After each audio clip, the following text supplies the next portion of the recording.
서울 강남의 밤거리는 언제나 화려했어요. 고급 레스토랑과 명품 매장이 줄지어 늘어선 곳. 반짝이는 조명이 거리를 가득 메우고 있었죠. 하지만 그런 번화한 거리 한편에 오래된 노점 하나가 자리 잡고 있었어요. 노점을 운영하는 사람은 70대 후반의 이성구 할아버지였어요. 할아버지는 낡은 앞치마를 두르고 소박한 포장마차 안에서 어묵과 떡볶이를 끓이고 있었어요. 보글보글 끓는 국물에서는 진한 멸치 향이 올라왔고 지나가는 사람들은 그 따뜻한 냄새에 발길을 멈추곤 했죠. 사장님, 어묵 하나 주세요. 젊은 직장인이 동전을 꺼내 들며 말했어요. 어이구, 고맙지.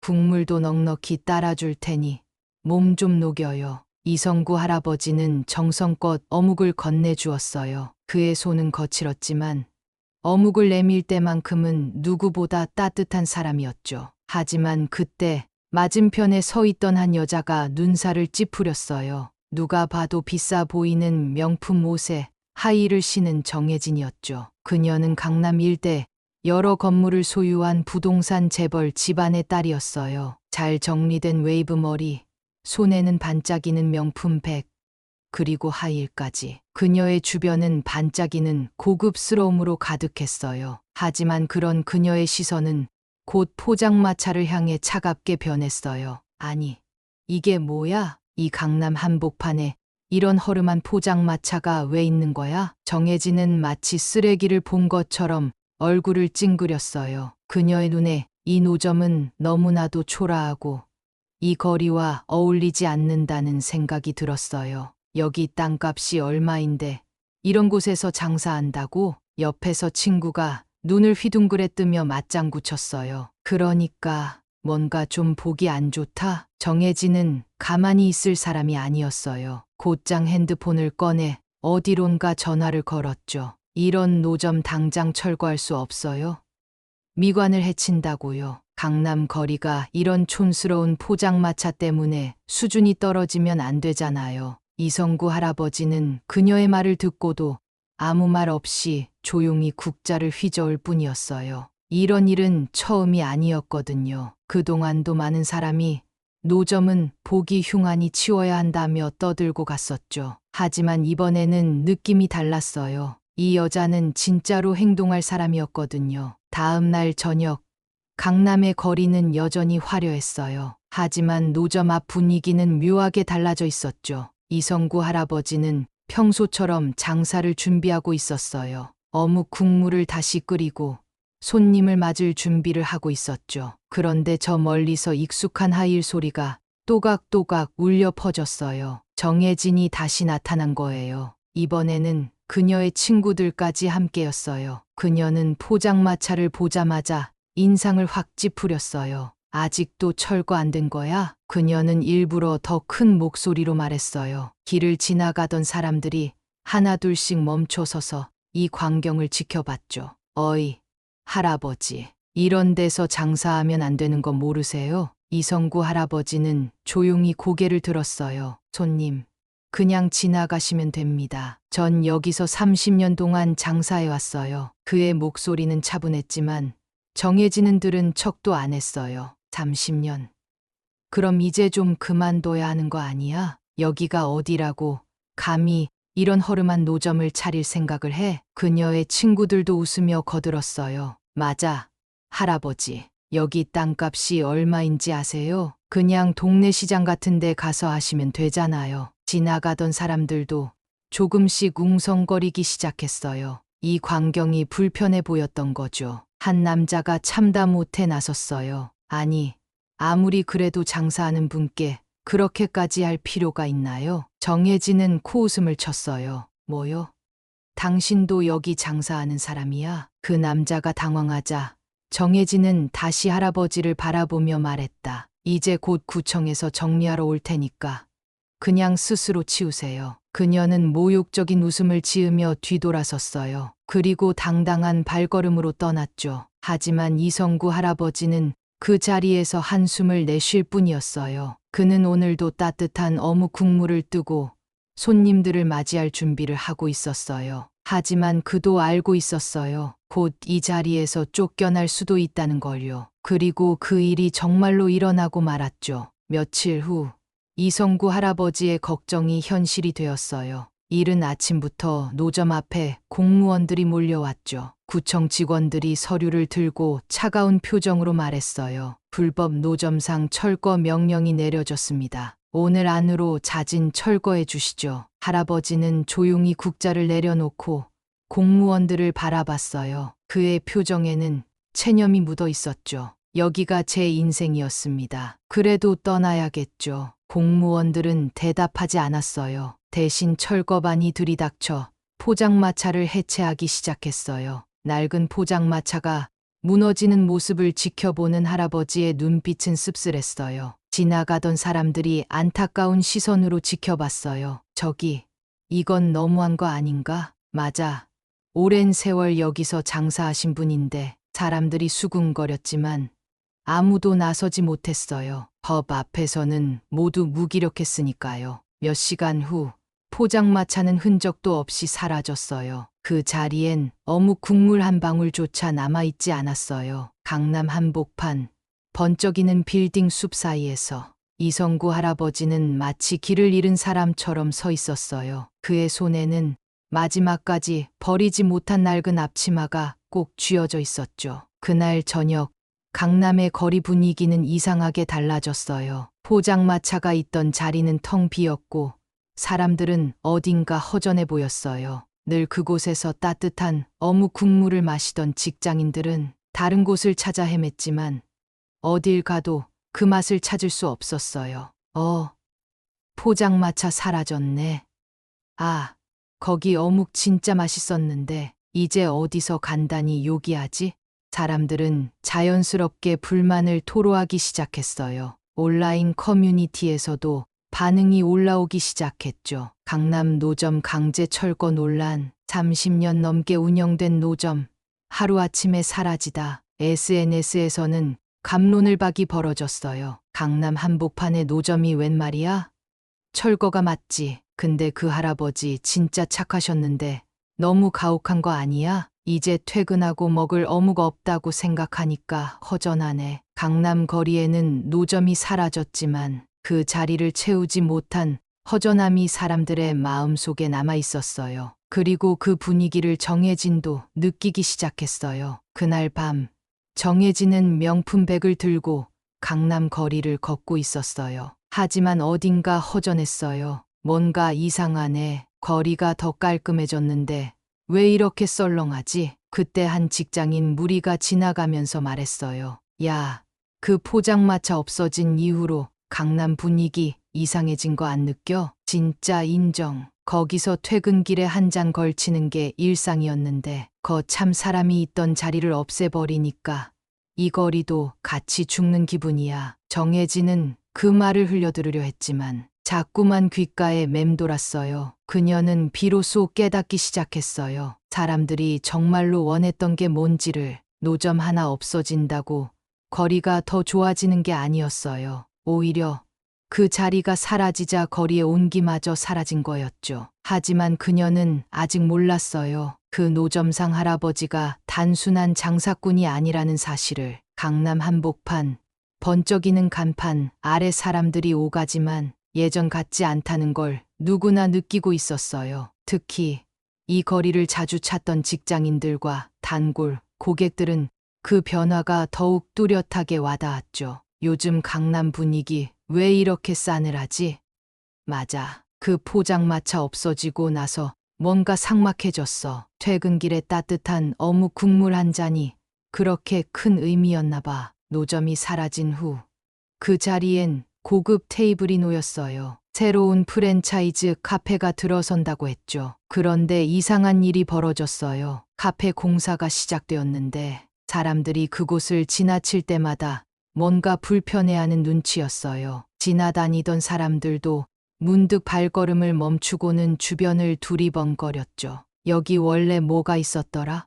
어묵 포장마차. 30년 넘게 있던 곳. 아, 그러고 보니 맞네. 노점이 있을 때는 몰랐어요. 하지만 사라지고 나니 그 존재의 빈자리가 선명하게 느껴졌죠. 그리고 그 불편한 기운은 가게 사장들에게도 영향을 미쳤어요. 요즘 매출이 영 시원찮네. 원래 이 거리 저녁 장사가 짱이었는데 분위기가 확 죽었어. 다들 모이던 곳이 사라지니까 그런가? 어떤 변화는 겉으로 보기엔 사소해 보이지만 그것이 사라졌을 때 진짜 의미가 드러나는 법이었어요. 그리고 사람들은 점점 그것을 깨닫기 시작했어요. 그날 저녁, 강남의 한 고급 레스토랑, 정혜진은 친구들과 함께 와인을 마시고 있었어요. 어머, 혜진아, 요즘 강남 분위기 좀 이상하지 않아? 맞아. 뭔가 차가워진 느낌이야. 혜진은 유리잔을 흔들며 가볍게 웃었어요. 노점이 사라지고 거리도 깨끗해졌잖아. 좋은 거 아냐?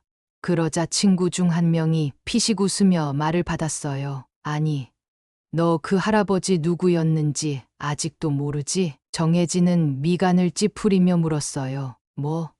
그냥 평범한 노점상이었잖아. 그 말을 듣고 있던 친구가 휴대폰을 꺼내 인터넷을 검색하더니 어떤 기사를 하나 보여줬어요. 30년간 강남 노점 운영한 이성구, 사실은 백만장자였다. 정혜진의 눈이 휘둥그레졌어요. 손에 들고 있던 와인잔이 흔들릴 정도였죠. 뭐라고?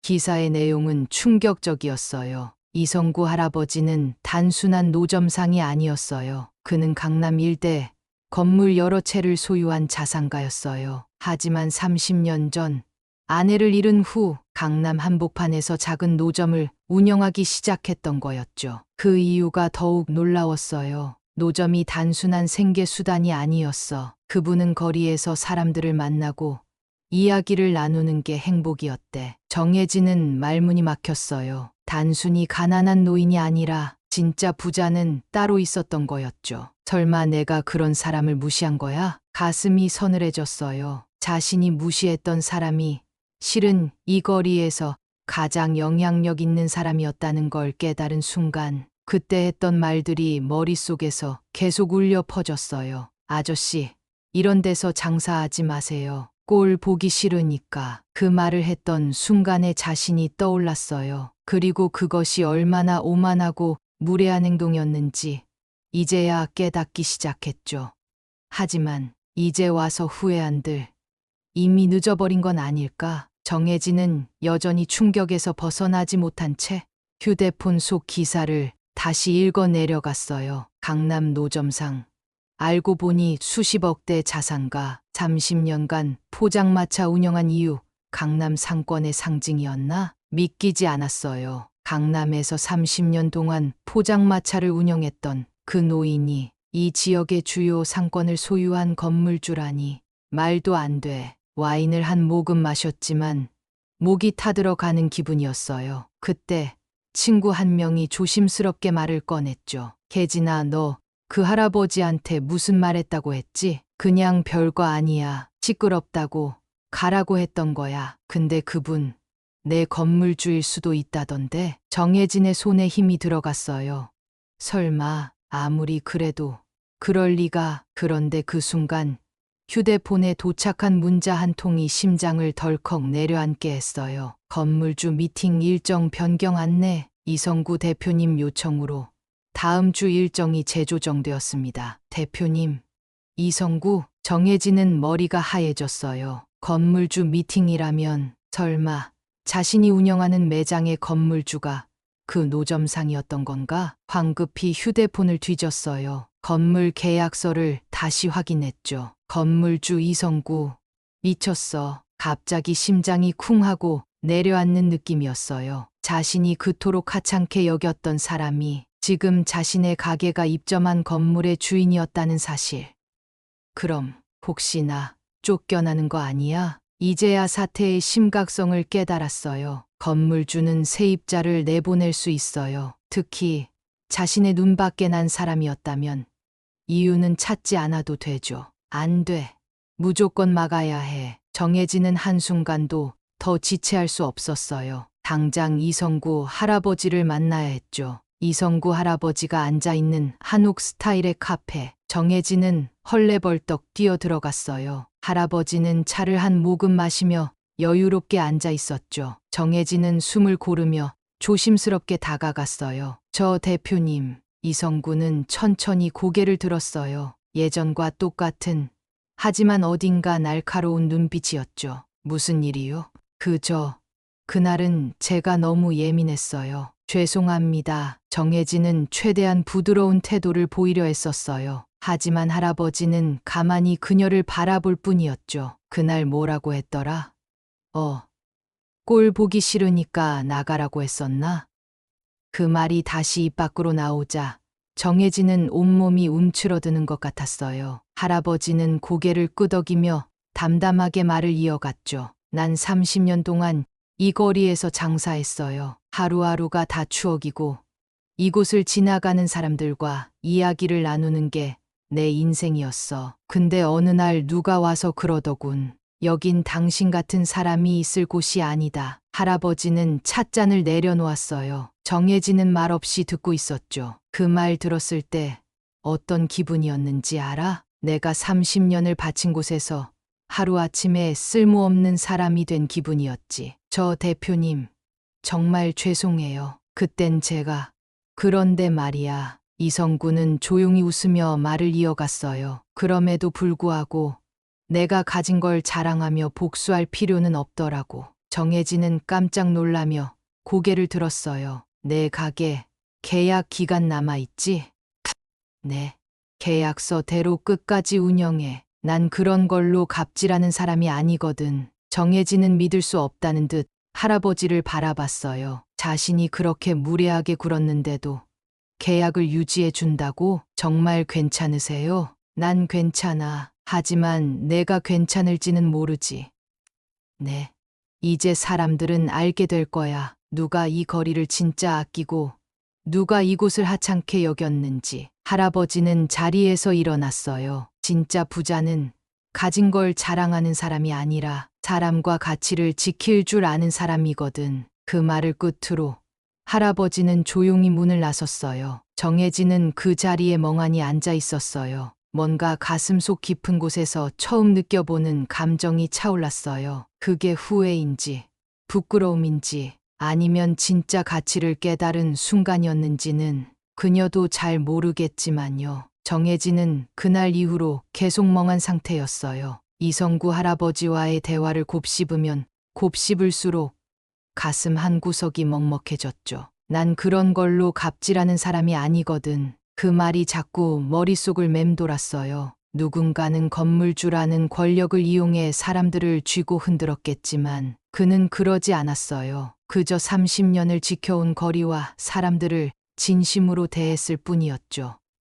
그런데 그의 마지막 말이 이상하게 신경 쓰였어요. 내가 괜찮을지는 모르지. 무슨 뜻이었을까? 그 답은 얼마 지나지 않아 알게 됐어요. 노점상 할아버지를 무시한 강남 부자. 본인은 어디에 있나? 상권을 지켜온 사람과 소비만 하던 사람. 진짜 승자는 누구일까? SNS와 뉴스에서 이성구 할아버지에 대한 이야기가 퍼져나가고 있었어요. 그런데 거기엔 정혜진의 이름도 함께 올라왔죠. 설마 급히 가게 앞을 나서자 주변 상점들이 속닥속닥 이야기하고 있었어요. 저기, 그거 봤어? 그 노점상 할아버지 이야기? 응. 알고 보니 건물 주셨대. 근데 그때 그 여자가, 그래, 완전 무례하게 구했잖아. 얼굴 뻔히 아는 사람인데 가게 가서 뭘 사 먹겠어? 정혜진은 가게 안으로 도망치듯 들어갔어요. 직원들조차도 조용히 눈치를 보고 있었죠. 이제야 알았어요. 이 거리의 사람들이 누굴 존경하는지, 그리고 누가 이곳에서 살아남을 수 있는지를. 몇 주 후 매출이 곤두박질 치기 시작했어요. 예전에는 강남에서 꽤 유명한 매장이었지만 지금은 손님들이 뚝 끊겨 있었죠. 이상하네. 가게 앞에 사람이 줄을 서도 모자랄 판에 직원들이 서류를 정리하며 조심스럽게 보고했어요. 사장님, 예약률도 절반으로 떨어졌고 단골들도 연락이 없어요. 설마 그 사건 때문인가? 처음엔 부정하고 싶었어요. 하지만 현실이었죠. 이제는 자신도 인정해야 했어요. 진짜 강남 상권을 움직이는 건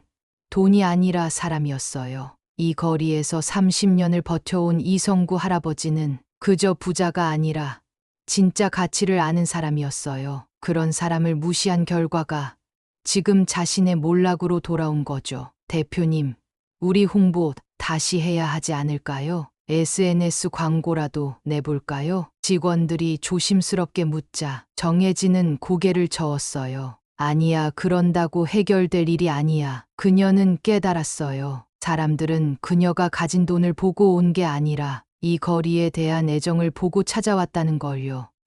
그리고 그런 진짜 가치를 무시한 순간 사람들은 등을 돌릴 수밖에 없었다는 걸. 이제 와서 뭘 할 수 있을까? 그녀는 창밖을 바라봤어요. 멀리서 이성구 할아버지가 포장마차 앞에서 누군가와 웃으며 대화를 나누고 있었어요. 그런 그의 모습이 한없이 부러워 보였어요. 진짜 부자는 사람들을 움직이는 사람이었어요. 그리고 정혜진은 그걸 너무 늦게 깨달아 버렸죠.